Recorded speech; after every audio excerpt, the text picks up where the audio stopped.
Welcome back to my YouTube channel. मैं मोहित यादव। मैं आप लोगों को अपने यूट्यूब चैनल के माध्यम से यूपी बोर्ड की तैयारी कराऊंगा।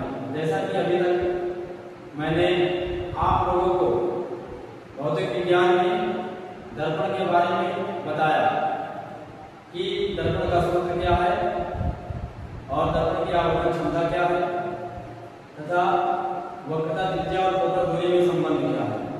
उसी के अनुसार आज उन सभी चीजों पर आधारित न्यूमेरिकल लेकर के आएंगे जो कि यूपी बोर्ड पेपर में बहुत ही इम्पोर्टेंट होगा। जैसा कि प्रश्न हमारा क्या है कि 20 सेंटीमीटर वक्रता त्रिज्या के उत्तल दर्पण के सामने एक वस्तु 12 सेंटीमीटर दूरी पर स्थित है, तो प्रतिबिंब की स्थिति, प्रकृति तथा आवर्धन ज्ञात करना है। तो हमने आप लोगों को बताया था कि जो वक्रता त्रिज्या होती है वो फोकस दूरी की क्या होती है, दोगुनी। वक्रता त्रिज्या फोकस दूरी की क्या होती है, दोगुनी। यानी सबसे पहले तो हम न्यूमेरिकल लगाने से पहले हमें ये पता होना चाहिए कि हमारे पास किन चीजों का मान दिया गया है। जो मान दिया गया है वो पहले हम क्या करेंगे, लिखेंगे, और लिखने के बाद में फिर हम जो चीजों का मान नहीं दिया गया है वो निकालेंगे इसके अनुसार, फार्मूले के अनुसार। जैसे कि यहाँ पर वक्रता त्रिज्या की बात कही गई है, तो वक्रता त्रिज्या के बारे में हमने आप लोगों को बताया था कि वक्रता त्रिज्या को आर से जानते हैं, यानी आर से प्रदर्शित करते हैं। आर से क्यों प्रदर्शित करते हैं, क्योंकि आर का मतलब होता है रेडियस। इंग्लिश में क्या होता है, रेडियस। तो रेडियस मतलब हिंदी में क्या होगा, वक्रता त्रिज्या यानी आर का मान कितना है, 20 सेंटीमीटर। अब 20 सेंटीमीटर यहाँ पर हम प्लस क्यों ले रहे हैं, क्योंकि हमारा जो दर्पण है वो उत्तल दर्पण है। हमने आप लोगों को बताया था अवतल दर्पण उत्तल दर्पण के बारे में कि उत्तल दर्पण में जो मान होता है वो केवल और केवल u का ही ऋणात्मक होता है, बाकी सब क्या होता है, धनात्मक होते हैं।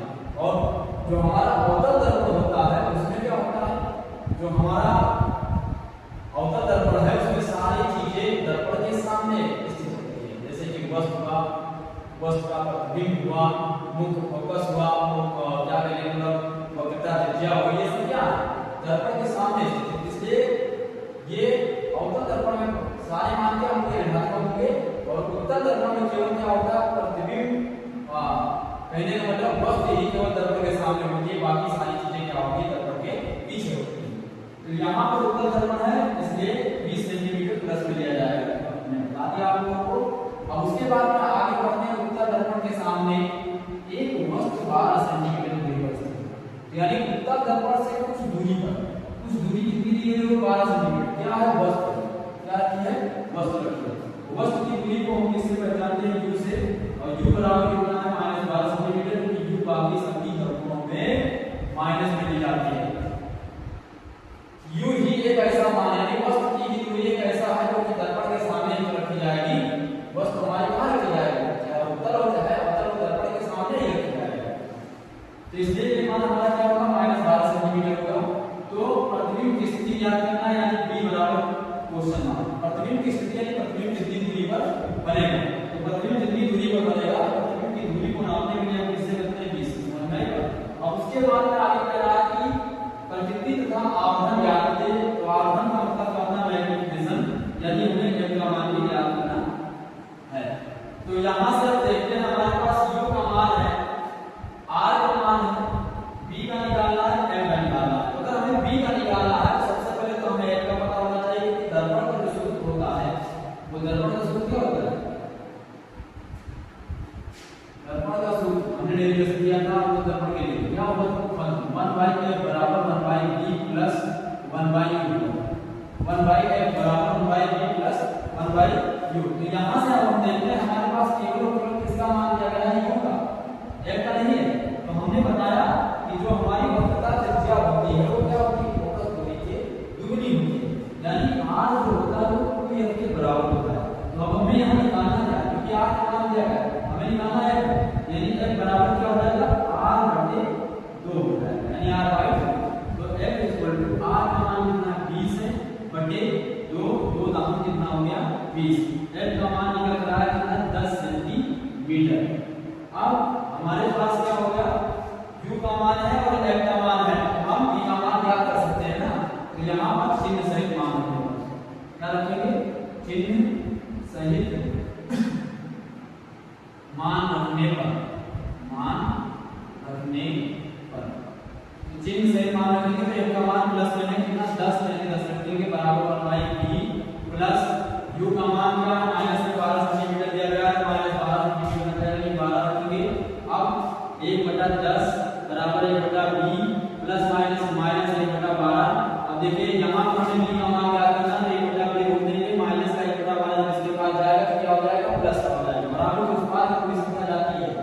तो अगर माइनस में तो प्लस में हो जाएगी, तो प्लस में तो किसमें हो जाएगी, माइनस में, यानी 1/V बराबर क्या हो जाएगा 1/10 प्लस 1/12।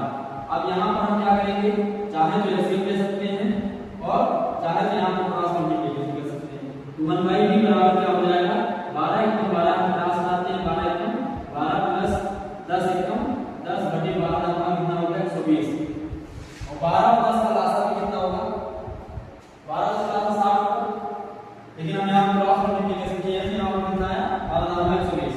तो 1/V बराबर 12 10 कितना होगा 22, 22 बटे कितना हो जाएगा 120। अब इसको काट दीजिए, तो इसको काटेंगे तो क्या करना 22 और 2 छन 12 यानी 1/V का मान कितना निकल रहा है 11/60 और V का मान कितना निकलेगा 60/11, क्योंकि संख्या जब पलटेंगे ना V को पलटेंगे तो संख्याएं हमारी पलट जाएंगी, तो क्या हो जाएगा 60/11। V का मान कितना है, अब हमें निकालना क्या है, मैग्नीफिकेशन निकालना है, M का मान निकालना है, यानी M बराबर क्या होता है I यहाँ पर जो वस्तु की लंबाई है ओम और प्रतिबिंब की लंबाई जो आई है इसका मान नहीं दिया गया, केवल और केवल हमें क्या ज्ञात करना है, आपको ज्ञात करना है। तो m बराबर क्या हो जाएगा, v का मान चिन्ह से रखेंगे, तो चिन्ह हमारा प्लस का यहाँ माइनस, तो ये हो जाएगा हमारा क्या माइनस 60/11। u का मान कितना हो जाएगा -12। अब देखिए यहाँ पर 12 पंचे कितना हुआ 60, माइनस माइनस कितना हो गया प्लस, यानी m बराबर कितना है 5/11 और m का मान जो है वो क्या है, जब 11 से 5 को भाग किया जाएगा तो 1 से कम आएगा, यानी m का मतलब वस्तु जो है वो प्रतिबिंब से क्या होगी बड़ी बनेगी और प्रतिबिंब क्या है वस्तु से छोटा बनेगा, यानी m लेस देन 1।